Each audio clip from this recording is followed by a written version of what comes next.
Welcome back to the channel, everybody. It is I, your host, Mr. Sean, and today we're going back into r/neckbeard stories. Please remember that here on Chimera Miniatures, there is no Patreon and this channel is not monetized. So if you would like to help the channel, please be sure to like, comment, and subscribe, as well as to click the links and check out Chimera Miniatures on my Etsy and eBay pages, where I sell custom repainted miniatures, kit bashed miniatures, not safe for work miniatures, as well as other various collectibles. The more items I sell, the more videos I make, so please be sure to click those links and share them around. Today's story comes from the user Satok the Sapphic and is entitled Neckbeard I Met in High School. God, it is really hard to maintain that narrator voice. Alright, let's go. My apologies if this is formatted badly, or if this doesn't go here. I haven't used Reddit in a long time. Okay, so starting early with the off-topic tangents, the if this doesn't go here just reminds me of my ferret Roro. Let's get a picture up here. He has this particular stuffed animal that we like to call his long bug, and it's the only thing he will play fetch with, because he treats it, if you throw it, he'll walk over to it and just look at you like, this doesn't go here, before running it under the couch, and always just before he gets under the couch, he'll like grab it by the neck and shake it like he's going in for the kill. It is one of the most adorable things ever, and it has nothing to do with this story. I decided to make a new account to share this post, as I know for a fact the neckbeard in question follows my old account. Oh boy. I'm 17 female, and he is 18 male as of right now, but I met him when I was 15 and he was 16. I'm glad you clarified your ages and genders, OP, because one of the ones I previously did, they didn't, and it drove me crazy trying to figure out in what way the OP was, being who they were in this neckbeard situation. So I do appreciate that. He's obsessed with Doom, so I'll call him Doombeard, or DB. I met DB in high school when I was 15. I was, and still am, very open about being a lesbian. Good for you, OP. Don't hide who you are. DB doesn't have the typical appearance of a neckbeard other than scruffy facial hair. He was tall and slender and didn't smell bad. By tall I mean incredibly tall, at least by my standards. I'm rather quite short, so he towers over me easily. I am a bit of a nerd for indie horror, so we would bond and talk about that. I believe my obsession at this time was DDLC. Okay, I just had to Google search it. That's Doki Doki Literature Club. Guys, please, when you post these stories, don't assume that we all know what your abbreviations mean, alright? I've heard of Doki Doki Literature Club, I've never played it, but I've also not seen it referred to as DDLC. Again, a quick Google search showed me what it was, but for the love of God, just the very first time, write it out in full. I know some narrators get mad when you give people, like, 1 or 2 letters for a name. I understand their frustration. It doesn't really frustrate me, but just don't assume we know exactly what you're talking about. Give us some clues. We would talk about the game. Often I would rant about the writing of it and how I believed it was wonderfully well done at the time. I would mention really liking the characters and their representations of varying issues a lot of people, sadly, face. The issue first came in when I would talk about the characters. DB would only really talk about his attraction to the characters, which admittedly made me uncomfortable. Sure, at the time I found some of the characters attractive, but not to the extent he did. He would talk about sexual attraction to them, which was instantly uncomfortable to me, as I was not comfortable with any of that stuff at the time, even if I did crack childish sex jokes. I mean, OP, you were a child, so I would assume the sex jokes you make to be childish. I wouldn't really expect you to like, ah yes, have you seen my sex joke was published in the New Yorker? Also, while I understand that people have their anime waifus and DB is apparently no different, from what I understood, like, every character in Doki Doki Literature Club has something like extremely mentally wrong with them, and that's a little weird to be, fetishizing? I can't say it correctly. That wasn't much of an issue, however. I could easily deal with that. The real issue was when DB would start hugging me without asking and placing his hand on my shoulder and other small forms of physical contact that made me feel very uncomfortable, as I have issues with physical contact. I would offhandedly mention that I was uncomfortable with it, but it never really got through to him and he carried on just the same. Bear in mind, he is far taller than me and very imposing. Again, a lot of tangents today, but this definitely reminds me of a situation that, looking back, I do feel a little guilty about, even though there was no malice intended. While my friend has since gotten to the point where she does enjoy physical contact with people, hell, I've even heard her use swear words, which is great. All this, she grew into being okay with all this stuff after she got married, and good for her. I had a friend in high school and college who really didn't like being hugged, and we all at the time thought it was super funny to make her uncomfortable by hugging her, even though, it was not, sexual in any way. There was no, we just thought, oh, we're going to give you a hug because that's what friends do, and it's funny that it makes you uncomfortable.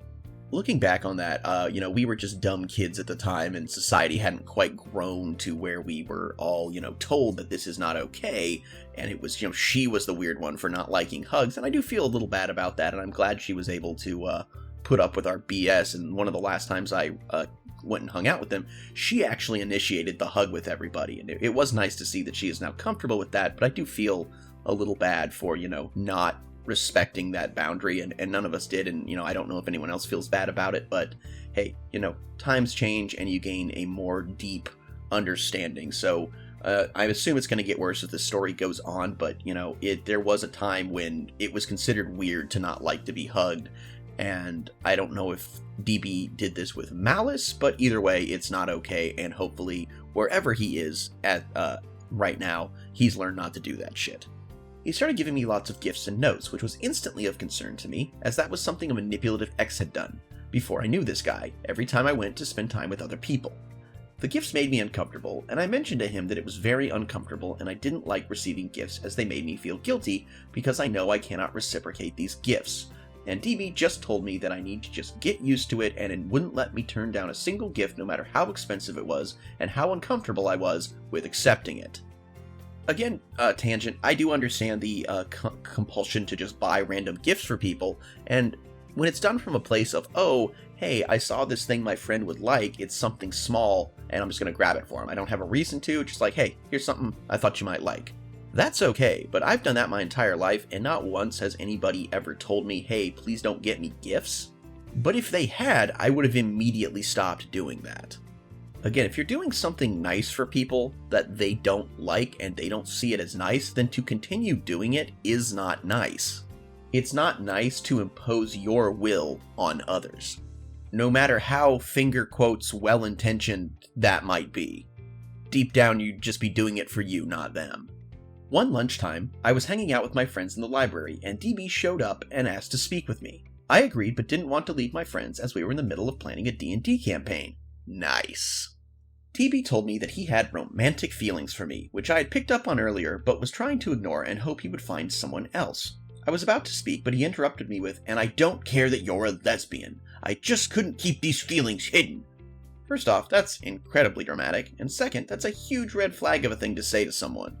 Yeah, I wonder how DB would feel if some guy came up to him and said, look, I have romantic feelings for you, and I don't care that you're straight. Like, it doesn't matter that you don't like dick. I want you. Because that's essentially what DB is saying. He's like, I don't care if you don't like dick. I want you to have my dick. And I feel that DB would be very disgusted if a guy put him in the same situation. As a straight guy, I know I wouldn't like to be put in that situation, so I can only imagine that a lesbian would also not like to be put in that situation.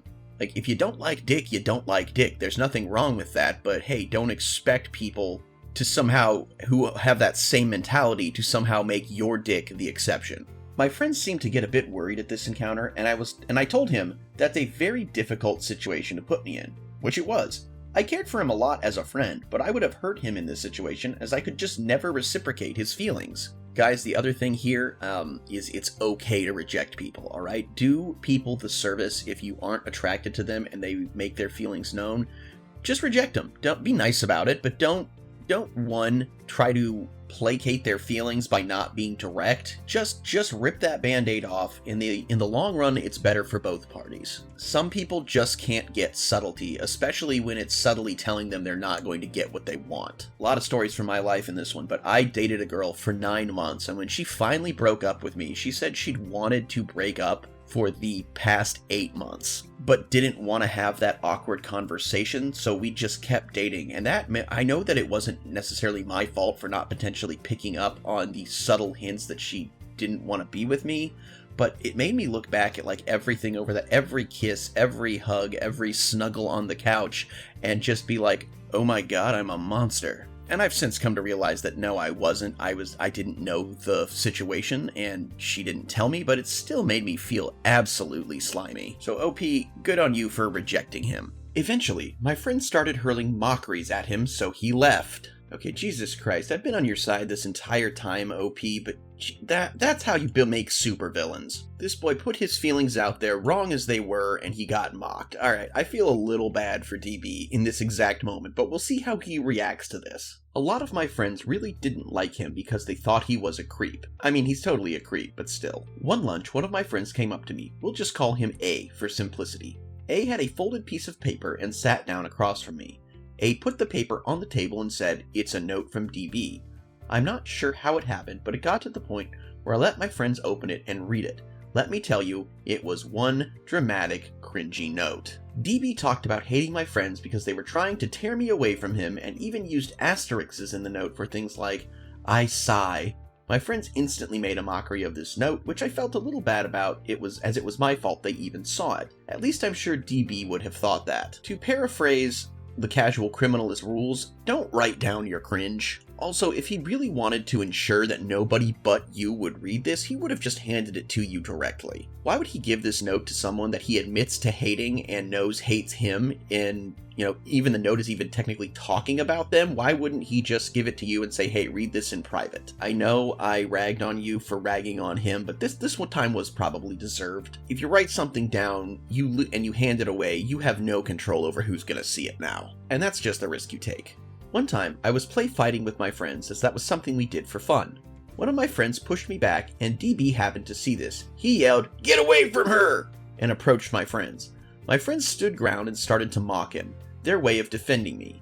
After a moment of him not being able to get past my friends, he swung his fist at the nearby railing that was separating the outside lunch seatings from the school, letting out this loud growl-like scream which made all of us freeze. He then gripped onto the railing and slid down to the floor and started crying with his head in his hands. Oh Jesus, I'm sure that didn't come back to bite him. Eventually, my friends let him see me, and we hung out for the rest of lunch, him repeatedly trying to feed me his lunch. Wait, what the fuck? He's trying to feed you? How many rom-coms did this guy watch while just imagining it being the two of you and jerking his meat? Because that is some seriously cringe rom-com brain crap. Especially since you straight up told him you don't like him like that. I mean, yeah, if my fiance or I make a new drink or a new type of food item or try something new and look at the other one and go, hey, do you want to try a bite? That's perfectly fine, but we're not like feeding each other like, here comes the airplane. Finally, lunch ended, and I was about to head to my next class when DB, I kid you not, leaned down and kissed me. Okay, full stop. This kid is no longer harmless. He went from just not taking rejection well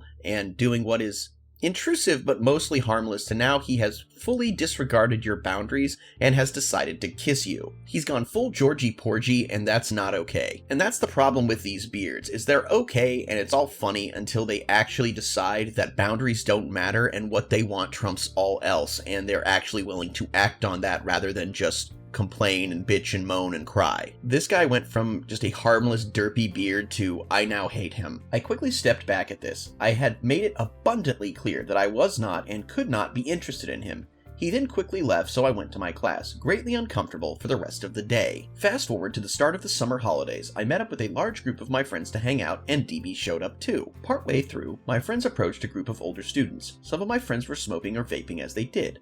I noticed that one of these older students was my older brother, and my heart dropped. Thinking he would tell my mother that my friends smoked/vaped, so I darted away and hid in a bush, panicking. Come on, older bro, don't be a narc. Come on, man. I have a younger sister myself, and while she's not really ever done anything that I felt the need, that I would have needed to feel the need to narc on, I mean, even if she did, as long as she wasn't actively harming herself or others, I can't imagine running to mommy to tell them what my little sister did. We actually grew up in a somewhat conservative household, so when my parents would go away for the weekend and I'd be left to watch her when she was younger, I'd look at her and go, okay, what R-rated movie do you want to watch? And that's why long before my sister ever had her first beer, she knew all the lines to the movie Beer Fest. DB noticed this and followed me in, placing an arm around me which only made me panic more. I moved away from him and he asked me what was wrong. Oh geez, I don't know, DB, maybe all the unwanted touching you've been doing. I told him my older brother was amongst the group and we were silent for a while as he tried to convince me to stop hiding in the bush. Eventually I got out of the bush and met up with my friends. They had stopped talking to the older students. DB tried to hold my hand and put his arm around me as we walked. Dude, stop touching her, which my friends noticed, and one of them, we'll call her B, pulled me aside and asked me if DB was making me uncomfortable. I said he was, and so we waited until he had gone off to an ice cream truck to get ice cream, and my friends took me to a different part of the park and hid me in yet another bush. As bad as I feel for you, OP, in the problematic parts of this story, some of these are like straight out of a sitcom, because you have, in one encounter, you have hidden in a bush twice. I'm sorry, I don't know why that's so funny to me, but it is. Eventually, DB found us and my friends formed a protective shield around me. He circled the bush for a while, begging to be allowed to see me. God damn it, dude, just take the hint. And also, of course, he eventually found you. You were in the same park with all the same people and they'd just hidden you in a bush. After a while, he walked off and another friend, C, went out to scout. C came back and said we shouldn't leave. DB is going around asking people for a knife because he wants to end his own life. DB, I don't know what you're going through, but there are plenty of women out there, and quite a few of them aren't lesbians, so there's a small, minuscule chance that they might actually find you attractive. I'm not trying to downplay OP's value, but bro, she's not worth it. Go find yourself a nice straight or bisexual girl and leave the lesbians alone. Again, look for adult women wearing tiny Loungefly backpacks. That's a good way to find yourself a bisexual. DB came back after being unsuccessful. Oh geez, really? Nobody gave him a knife so he could end his own life? I wonder why. And started circling us again. B yelled out, "I'm not letting you get to OP." And we stayed put for a while. Eventually the coast seemed to be clear, so we ran out of the bush to a different hiding place.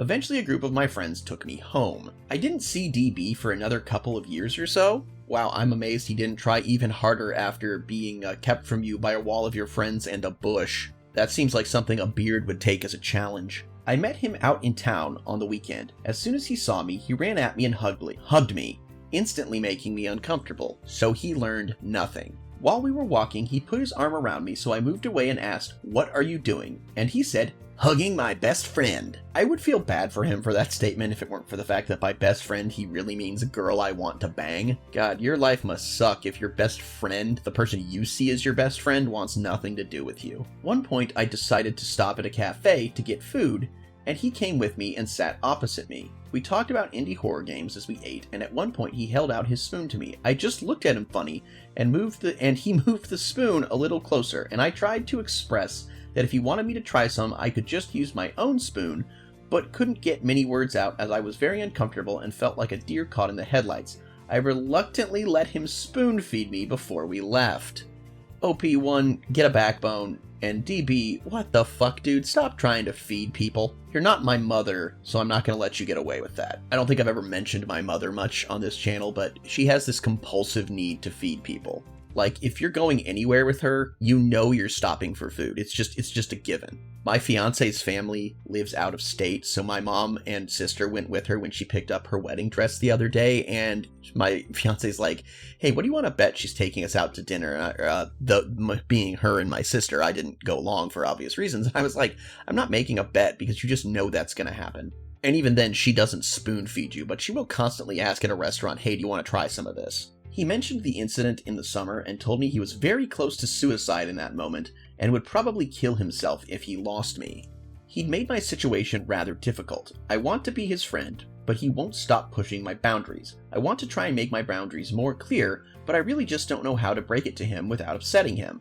I don't know if this is the place to ask, but any advice would be greatly appreciated. You cannot be this beard's friend. Though you may have started out as friends, he has decided that you are the object of his affection, and apparently this has continued for years. You are not attracted to him, you will never be attracted to him, but he is attracted to you, and he is never going to be content with platonic friendship. I tell you this as someone who was in the situation where I was unable to see someone platonically, despite them making it clear that they did not see me that way. And to be fair, for me, that mentality only lasted a year. His has lasted, what, 4? Again, I knew a girl, I was into her, she was not into me, she wanted to still be friends, I said okay, but the problem is that didn't end my attraction to her, and therefore it just made for an awkward friendship for a year before we parted ways entirely. As long as you haven't cut him off completely, he will never understand that there is no chance, and he will never grow, and he will never get over you. The best thing you can do for both of you is to just cut him loose.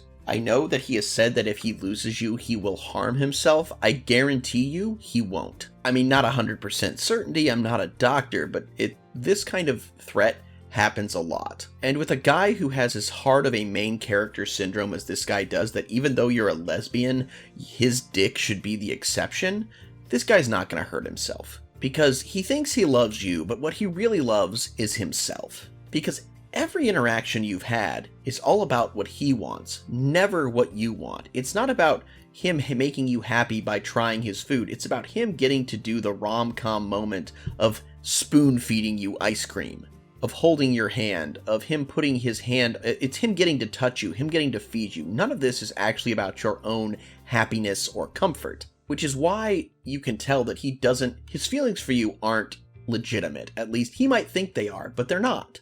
Like, again, I've mentioned my fiance several times during this, but one of the things I know is that my goal in life is to make the woman I love happy. Even, and while this is a rarity, even if what it takes to do that would make me unhappy. We are very compatible, but we are two different people, and that means we're not going to always enjoy the same things equally. And on the other end, there are things that I enjoy, like one of the big things, I love The Simpsons. My whole family does. It's basically our family in cartoon form. I'm Bart, my sister is Lisa, my mother is definitely Marge, my dad, not 100% Homer, but he definitely has some Homer traits. And we've decided that my parents' dog is Maggie. My fiance, not a huge fan. She's more into Family Guy. But she tolerates watching The Simpsons because she knows it makes me happy. And if he really loved you, he would respect that you don't love him, and he would walk away. Instead, he is determined to get what he wants at the cost of your happiness. So not only do you not need his friendship,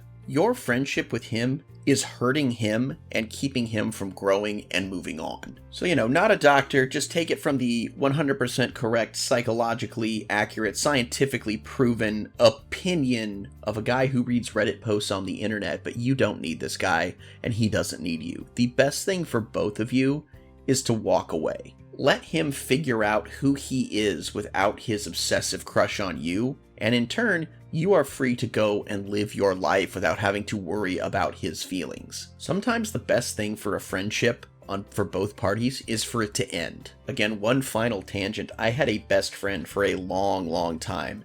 And, events happened and we ended up basically having a pretty massive falling out that meant I pretty much left my entire friend group and went and made new friends rather than deal with, everything that was going on. And in the end, it was honestly the better for both of us. I finally became comfortable being myself rather than who my friend and my friend group wanted me to be. And that's how I met friends who were legitimately my friends, how I met my fiance, how I, got into the life that I have now, and I'm actually happy for once. While I can't entirely speak for him, I know that within a few years after the falling out between the two of us, rather than him having one failed relationship after another, he's actually married now. I've run into his brother on a few occasions, and apparently he's quite happy. And looking back on that friendship, while it was good for a time, in the end, both of us just wanted the other to be more like each of us were. He wanted me to be more like him, I wanted him to be more like me, and neither one of us were going to be happy trying to placate the other. And it was, in the end, best that we just parted ways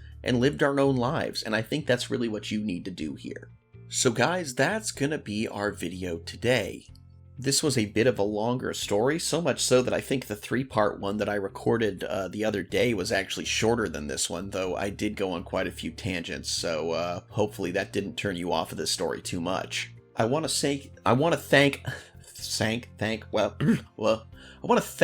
Sadok the Sapphic for sharing her story with us today, and I'm really glad that people have an outlet to vent and tell us these stories. not just for my ability to narrate them, but also I think things like Reddit, r/neckbeardstories, and just the Reddit in general is a great place for people to share and vent and get these stories out there and share them with others when they might just have to keep them bottled up inside. Make sure that you are being kind to others, make sure that you're being kind to yourself, and if you feel like you have these feelings that are harming you and you just don't know what to do about them, be sure to seek out help. The world does not want you to be miserable, but you have to meet it halfway. As always, if you like the content on this channel, be sure to like, subscribe, comment, be sure to check the links, pass the links around, buy a mini, send the links to someone who might like to buy a mini. Again, this whole point is to sell minis and other collectibles, and the more things I sell, the more videos I make. Until next time, everybody, I'm Mr. Sean. Thank you for joining me today on Chimera Miniatures' official YouTube channel, and until we meet again, I really and sincerely hope that you alpha great day and an even beta tomorrow. Bye-bye, y'all.